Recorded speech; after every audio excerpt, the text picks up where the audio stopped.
வியாசாய விஷ்ணுரூபாய வியாசரூபாய விஷ்ணவே நமோ வை பிரம்ம நிதையே வாசிஷ்டாய நமோ நமஹ.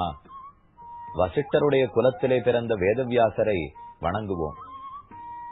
யக்ஷ பிரஷ்னம் மூலமாக அன்றாட வாழ்க்கைக்குரிய பல தர்மங்களை வியாசர் நமக்குன்னு சொல்லி உள்ளார். அதில் இன்று நாம் பார்க்க வேண்டியது 115வது கேள்வி. எப்போது யார் பேசும்போதும் இனிமையாக பேச வேண்டும். அதான் இந்த கேள்விக்குரிய பதில். கேள்வி பார்ப்போம். பிரிய வச்சனவாதி கிம் லபதே.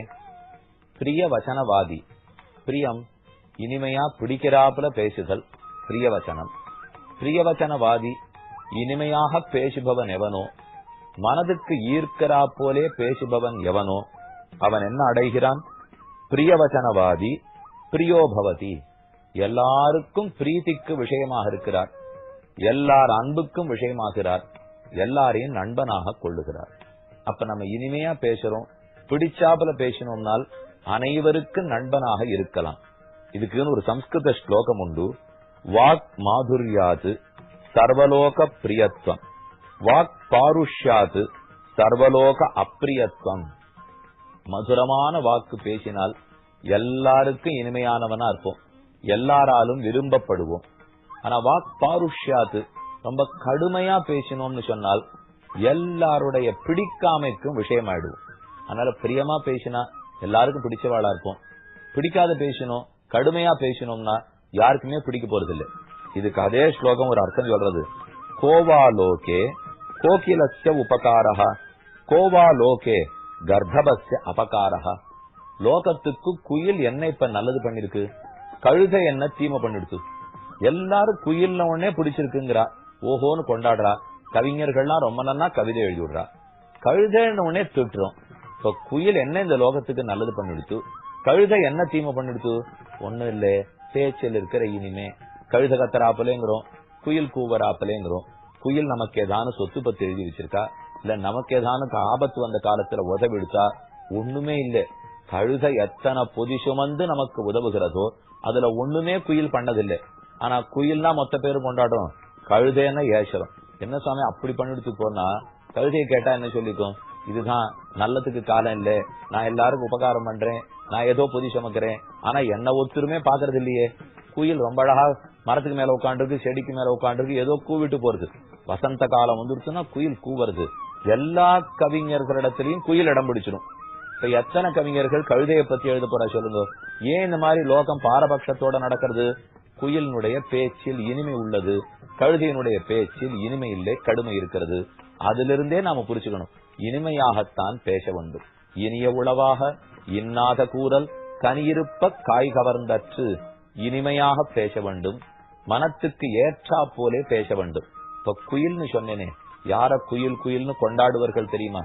கூஜந்தம் ராமராமேதி மதுரம் மதுராட்சரம் ஆருக்கிய கவிதாசாகாம் வந்தே வால்மீகி கோகிலம் வால்மீகேர் முனிசிம்ஹஸ்த கவிதா வனச்சாரிணா ஸ்ருண்வன் ராம கதாநாதம் கோனயாதி பராங்கதிம். ஆச்சரியமான ஸ்லோகம். ராமாயணம் எப்ப பாராயணம் பண்ண ஆரம்பிக்கச்சேவும் அதுக்கு முன்னாடி நிறைய தியான ஸ்லோகங்கள் சொல்லுவோம். அதுல இதான் முதல் ஸ்லோகம். கூஜந்தம் ராம ராமேதி மதுரம் மதுராட்சரம். இனிமையான எழுத்துக்கள் ராம ராம ராம என்கிற எழுத்துக்கள். ஸ்ரீராம ராம ராமேதி ரமே ராமே மனோரமே சஹஸ்ரநாம தத்துல்யம் ராமநாம வரானனேன்னு கொண்டாடுகிறோம். அந்த ராமன்கிற எழுத்துத்தான் மும்மசால் உலகுக்கெல்லாம் மூல மந்திரத்தை, தம்மையே தமர்க்கு நல்கும் தனிப்பெரும் பதத்தை, இம்மையே எழுமநோய்க்கும் மருந்தினை ராம. இத கம்பர் ரொம்ப ஆச்சரியமா கொண்டாடுறார்.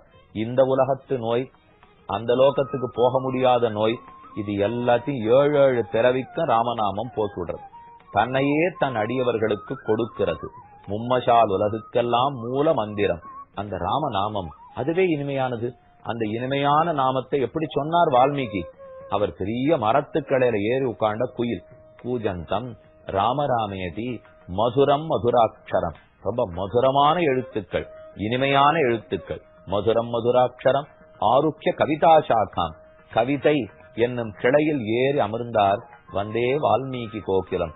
வால்மீகி ஆகிற அந்த குயிலை வணங்குவோம் என்று பெரியோர்கள் சொல்லி வைத்துள்ளார்கள். வால்மீகிக்கு என்ன பெருமை என்னால், ராமநாமத்தை 24,000 ஸ்லோகத்துல வடித்து வைத்தார் அல்லவா. அப்ப இனிமையானது ராமநாமம். பேசக்கூடியவரோ வால்மீகி, குயில் போல இனிமையாக கூவக்கூடியவர். அது கொண்டுதான் அவருக்கு பெருமையே. ஆக பேச்சில் இனிமை இருக்க வேண்டும். இதை எங்கெங்கே காணலாம்? ஹனுமானிடத்துல 2-3 இடத்துல பார்க்கலாம்.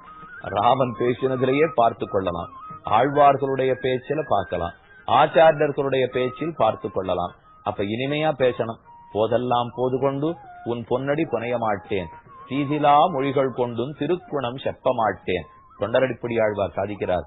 வாக்கில் தூய்மை இருக்க வேண்டுமே. மனத்தில் ஓர் தூய்மை இல்லை, வாயில் சோர் இன்சொல் இல்லை.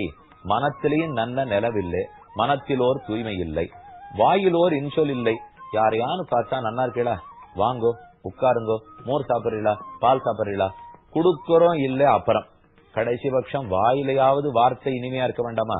இதை சொல்றதுக்குள்ள என்ன தப்பர்த்தம் விடுவான்னா, ஓ அப்ப ஒண்ணும் கொடுக்கவே வேண்டாம் போல் இருக்கு, வெறும் உபச்சாரம் பண்ணா போருமா? ஒருத்தர் வீட்டுக்குள்ள வந்தார், வாசகதவே நின்று பேசி அனுப்பிச்சுடலான்னு பார்த்தேன்.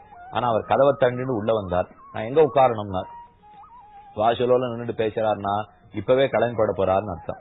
கதவை தள்ளின்னு உள்ள வந்தா இன்னைக்கு முழுக்க இருக்க போறாருன்னு அர்த்தம். நான் எங்க படுத்துக்கணும்னு கேட்டா அப்ப கண்டிப்பா 2 நாள் இருக்க போறாருன்னு அர்த்தம். என் உள்ளு எதுன்னு கேட்டுட்டா 2 மாசம் வீட்டை விட்டு நகரவே போறது இல்லையான்னு அர்த்தம். சுவாமி உள்ள வந்தார். வந்தவர் கொஞ்சம் சங்கோஜப்பட்டு நின்றுட்டே இருந்தார். என்ன அவருக்கு நினைவோ தெரியல, ஓரமா ஒதுங்கி நின்னார். ஒண்ணுமே கேட்கல, கண்ணீர் கொடுன்னு கூட கேட்கல. நாம சொன்னோம், சுவாமி இத உம்ம வீடா நினைச்சுக்கும், சங்கோஜப்படக்கூடாது, தாராளமா இருக்கணும், உட்காந்துக்கும் அப்படின்னு சொல்லிட்டேன். வார்த்தையை நன்னாவே அவர் மனசுல வாங்கி விட்டார். போய் இவர் ரொம்ப இனிமையா பேசுறவர் போல் இருக்கு, அதனாலதான் நம்மள தாராளமா இருந்துட்டு சொல்லியிருக்கார். ஊஞ்சல்ல ஜம்மன் வந்து நடுவு கூடத்துல உட்காண்டார். நல்லா ஊஞ்சல காலை வீசி ஆடினார். சாப்பாடெல்லாம் சாப்பிட்டார். 2 நாள் தூங்கினால். 4 நாள் ஆச்சு. மெதுவா என்ன கூப்பிட்டு, சுவாமி இந்த வீட்டோட டாக்குமெண்ட் எங்க இருக்குன்னு கேட்டார். எனக்கு தூக்கி வாரி போட்டது, இவருக்கு எதுக்கு நம்ம வீட்டு டாக்குமெண்ட்? அவர் திரும்ப சொன்னார், உம்ம வீடாட்டம் நினைச்சுக்கும் இப்பதானே சொன்னீர், எப்ப பத்திரத்தை மாத்தி எழுதி கொடுப்பீர்னு பேசினேன்னா. இதான் உபச்சாரத்துக்காக எத்தையோ சொல்ல போனா கடைசியில நேரம் எடுத்துட்டா பாருங்க. அப்ப உபச்சாரமா கூட சொல்லக்கூடாதுன்னு நமக்கு தோணிப்படும். ஆனால் இனிமே பேச்சுங்கிறது எப்பவுமே தேவை. ஒருத்தர் கஷ்டப்பட்டு வந்திருக்காருன்னு சொன்னா முதல்ல ஆஸ்வாசப்படுத்தி 2 வார்த்தை நன்னா சொல்லணும் இல்லையோ. இப்ப தந்தையாருக்கு திடீர்னு மாரடைப்பு நோய், யாரோ பிள்ளை அவசரமா தூக்கின்னு போயிருக்கான். உடனே அவரை பார்த்து நம்ம பேசுறச்சே, எனக்கு இப்படித்தான் எங்க அப்பாவுக்கு மாரடைப்பு வரைச்சே, ஒரு ஆஸ்பத்திரியா அலைஞ்சேன், ஒண்ணு கடைசியில பிரயோஜனம் இல்லை, 48 மணி நேரம் போயிட்டார் அப்படின்னு சொன்னா அந்த பிள்ளையே நடுங்கிட்டு இருக்கான். இப்போ அவனை டிஸ்கரேஜ் பண்றாப்புல 4 வார்த்தை சொல்லணுமா? இப்ப அதுக்கு நாம் அவர் நன்னா இருக்கணும்னு சொல்லிட்டோ இல்ல கண்டிப்பா சரியா படும்னு சொன்னதுக்காகவோ அவருக்கு உடம்பு சரியா பட போறதுன்னு நான் சொல்லவே இல்லை. அது அவர் வினைப்படி நடக்க போகிறது. அவருடைய சம்சாரத்துல என்னைக்கு முடிய போறாரோ அன்னைக்கு முடிய போறார். ஆனா வாய் வார்த்தையில ஒரு நல்லது இல்லையா, என்கரேஜ் பண்ற மாதிரி, அவருக்கு ஒரு கான்பிடன்ஸ் கொடுக்கற மாதிரி இனிமையா 2 வார்த்தை பேச வேண்டாமா? ஒருத்தர் மரணமே அடைஞ்சு விட்டாருன்னே வச்சுக்கோ, அப்போதும் வாய் வார்த்தையில இருக்கு, போய் இப்படி போயிட்டாரு அப்படி போயிட்டாருன்னு சொல்றோம். அதுக்குன்னு இது இப்படி நடக்கச்சேவே நான் நினைச்சேன் இவர் போயிட போறாருன்னு, நீங்க வீட்டு வாசல்ல போறச்சேவே நான் நினைச்சேன் உங்க மனசே சரியில்லை, உங்க முகமே சரியில்லை, இதெல்லாம் பேசக்கூடாது. ஆத்மா சிறந்தது, உடல் எப்படியா இருந்தாலும் அனித்தியம்தான்ப்பா. நல்ல வார்த்தை எடுத்து சொல்ல வேண்டும் இல்லையோ. கல்யாணமா இருந்தாலும் நல்ல வார்த்தை தான் பேசணும், மரணமா இருந்தாலும் நல்லதுதான் சொல்லணும். ஒருத்தர் குற்றமே புரியறாருன்னு கூட வச்சுங்கோ, அப்ப கூட அந்த குற்றத்தை எடுத்து சொல்லுவதற்கு நல்ல வார்த்தையை தான் உபயோகப்படுத்த வேண்டும். வாக்கில் பாருஷ்யம் கூடாது. கடுமையான வார்த்தை பேசினாலே அது காதலையே நமக்கு ரொம்ப ஓட்ட விழுந்துறாப்புல கட்டப்படுத்தி விடும். சில இடங்கள்ல பார்த்தோம்னால் எவ்வளவு இனிமையா பேசியிருக்கா. ஹனுமான் ராமனுக்கும் இலக்குவனுக்கும் முன்னே வந்து நின்னார். ரிஷமூக பர்வதம் கிஷ்கிந்தாங்கிற இடத்தில் சுக்ரீவனோட ஹனுமானும் ஒளிந்திருந்தார். இவர்களிடத்தில் உதவி கேட்டு ராமலட்சுமணர்கள் வருகிறார்கள். இவர்களை நண்பர்களாக கொண்டுதான் சீதையை தேட போக வேண்டும். அப்ப இவாளை பார்த்து இன்னார்னு தெரிஞ்சுட்டு வருவோம் அப்படின்னு சுக்ரீவன் ஹனுமான அனுப்பிச்சு விட்டார். அவர் குரங்கு வடிவத்தை துறந்து ஒரு சன்னியாசி வடிவத்தை எடுத்துக்கொண்டு தன்னை பத்தி இன்னார்னு சொல்லிக்க கூடாது, இவர்கள் ஆறுன்னு தெரிஞ்சுட்டு போயிடணும் என்று ராமலட்சுமணால் முன்னாடி வணங்கினார். அவளை பார்க்கிறார். துன்பினை குடைத்து மாய தொல்வின தன்னை நீக்கி தென்புலத்தன்னி மீளா நெறியுக்கும் தேவரோதாம். ஓ யமபட்னத்தின் பக்கம் போக ஒட்டாமல் நேரே வைகுந்தத்தை கொடுக்கும் வள்ளல்களான நாராயணன் இவன்தான் போலும் என்ன உள்ளத்திலே பேருவகை கொண்டார். அப்ப தன்னை பத்தி இன்னார்னு சொல்லிக்கிறார். சுக்ரீவன் ஆறுன்னு சொல்லுண்டார். தாங்க ஏன் ரிஷமுக மறையில மறைஞ்சிருக்கோம்னு சொன்னார். 10 நிமிஷம் தான் பேசியிருக்கார் ஹனுமான். ராமன் ரொம்ப வியப்பா கண்ணை விரிச்சுன்னு ஹனுமான் பேசுறதையே பார்த்துட்டு இருக்கார். ராமன் ஒன்னும் சளைச்சவர் இல்லை, ராமன் என்ன பட்டம் வாங்கினவர் தெரியுமா? வாக்மி ஸ்ரீமான். இவன்தான் சொல்லமுத பெரும் கொண்டல், வாக் அமிர்த வருஷியாக. அப்படி ராமன் அன்னியிலிருந்து இருந்திருக்கிறான். அவன் வாகமிருத்த வருஷி, அவனே சொல்லமுத பெரும் கொண்டல், வாக்மி ஸ்ரீமான். பேச்சு வன்மை அவருக்கு இருக்கிற தனி சாமர்த்தியம். ராமன் ரொம்ப நன்னா பேசுவார். ஆனா ரொம்ப நன்னா பேசுவார்ங்கிறதுக்காக ஒருத்தர் மனம் புண்படும்படியே ராமன் பேசவே மாட்டார். அவன் பேசுறத பார்த்தா நமக்கு உடம்புல ஏதானும் புண்ணு வந்திருக்குன்னு வச்சுக்கோ, அதை மெதுவா வேப்பலையால தடவி கொடுக்கிறோம், மயிலிறகால தடவி கொடுக்கிறோம், எண்ணெய் எல்லாம் போடுறோம், கழும்பு போடுறோம். அத போல ரொம்ப சூத்தனிங்கா இருக்கும். அவர் பேச பேச நம்ம மனசுல இருக்கிற தாபமே போயிடும். அப்படி பேசக்கூடிய பெருமை படைத்தவன் ராமன். பிரியவாதீச்ச ராகவா, மஞ்சுபாஷீச்ச ராகவா, பூர்வபாஷீச்ச ராகவா. யார் பேசுறதுக்கு முன்னாடி தாம் பேசுவார். பல பேர் வந்து உங்க அபிப்பிராயம் என்ன, உங்க அபிப்பிராயம் என்ன, உங்க அபிப்பிராயம் என்ன, தாங்க என்ன நினைக்கிறோம்னு சொல்லவே மாட்டான். ஆனா ஊர்ல இருக்கிற எல்லாத்தையும் கேட்டுட்டா என்ன தெரியுமா அர்த்தம்? யார் காத்து எப்படி வீசுறதுன்னு பார்த்துட்டு அதுக்கு தகுந்தாப்புல நம்ம பதில வச்சுப்போம்னு அர்த்தம். அது தர்மத்தின் வழி இருக்கும்னு சொல்ல முடியாது. ஒருத்தரை திருப்திப்படுத்துறதுக்காக பேச முடியுமா? ராமன் எப்பவும் எது தர்மமோ அது முதல்ல எடுத்து சொல்லிடுவார். அப்புறம் மற்ற பேருக்கு பேசுறதுக்கு வாய்ப்பு கொடுப்பார், காத்து கொண்டிருப்பார், குறுக்க பேச மாட்டார். எதிராளி பேசிருக்கிறச்சே ஒருத்தன் ஜம்ப் பண்ணி குறுக்க பேசுறான்னாலே இவங்கிட்ட பேசுறதுக்கு சரக்கு குறைச்சல்னு அர்த்தம். நல்லா எதிராளி பேசுற அளவுக்கு காத்துன்னு இருக்கணும், பாயிண்ட்ஸ நோட் பண்ணிக்கணும். அதுல அவன் மனசு புண்படாதபடிக்கு நிதானமா ஒரு பாயிண்டா ரெஃப்யூட் பண்ணணும். மெதுவா மெதுவா அவனுக்கு விஷயத்தை எடுத்து சொல்ல வேண்டும். பிரியவாதீச்ச ராகவா, ரகுகுல திலகனான ராமன் பிரியமா அன்போட தான் பேசுவர். மயிலரசல தடவி விடுறாப்புல பேசுவர். மஞ்சுபாஷீச்ச ராகவா, பூர்வபாஷீச்ச ராகவா. அதனால பேச்சில் அவனுக்கு ஒரு குறைச்சலுமே இல்லை. எதிராளி மனசுல நினைக்கிறதெல்லாம் புரிஞ்சுட்டு பேசுவனா ராமன். அவ பேசவே வேண்டாம். இத்தனை பேச்சு வன்மை இருக்கிற பகவான் போய் ஹனுமார் பேசுறது கேட்கிறார். ஆஞ்சநேய சுவாமி லோகத்துல அனைவர் ஆஞ்சநேயர் கோயில் போய் பிரதட்சணை சுத்துறோம். என்னவர் பண்ணிடுவார்? இப்ப நமக்கு கல்யாணம் ஆகாத பெண்களா, அங்கதான் பிரதட்சணம். மார்க் பரீட்சை எழுது போற பிள்ளா பெண்ணா, அங்கதான் பிரதட்சணம். யாருக்கான வியாதி வந்து ஆஸ்பத்திரியில இருக்காரா, ஹனுமார் சன்னதியில பிரதட்சணம். என்ன சுவாமி அவரிடத்துல இருக்குன்னால் பக்தி இருக்கே. அவரிடத்துல இருக்கிற அந்த பக்தியும் அவரிடத்துல இருக்கிற வைராக்கியமும் வேற யாருக்கு வரும்? ராமன் ராமன் ராமன், சீதை ராமன். அதை தவிர அவர் கண்ணிலேயே ஒண்ணும் பட்டது கிடையாது. சொல்லி மத்த யார பத்தியும் கவலை இல்லை. தன் பதவியை பத்தியோ, தன் படிப்பை பத்தியோ, தன் பெருமையை பத்தியோ எதை பத்தியுமே அவர் கவலைப்பட்டதில்லை.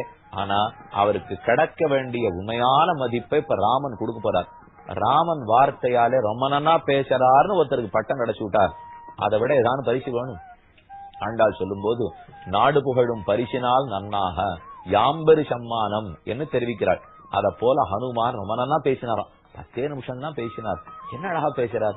லக்ஷ்மணா நீ அவனுக்கு பதில் சொல்லு. ஆதிசேஷனுடைய பிறப்பு தான் லக்ஷ்மணன். ஆதிசேஷன் பெருமாளுடைய பாம்பு படுக்கை. அவருக்கு 1000 தலைகள் உண்டு, 1000 தலை, 1000 நாக்கு. 1000 நாட்கால பேசுறதுக்கு எவ்வளவு வன்மை இருக்கும். அவரே பிறந்தவர் தான் லக்ஷ்மணன். அந்த லக்ஷ்மணனை ராமன் ஜாகிரதப்படுத்துறான். இவன் ரொம்ப நல்லா பேசுறான் லக்ஷ்மணா, எனக்கே சந்தேகமா இருக்கு இவனால பேச முடியுமா, இவனை போல பேச முடியுமான்னு. கல்லாத கலையும் வேத கடலுமே என்னும் காட்சி ஒரு சொல்லாலே இவன் பேசுற ஒரு சொல்லுலயும் என்ன இனிமையா பேசுறான். பொருட்குற்றம் இல்லை, சொற்குற்றம் இல்லை. அதெல்லாம் ஆச்சரியம் லக்ஷ்மணா. இந்த ஹனுமான ஒருத்தன் கொல்லணும்னு கத்தி எடுத்துன்னு வரான்னு வச்சுக்கோ. இவன் பேசுற பேச்ச 5 நிமிஷம் அவன் நின்னு கேட்டான்.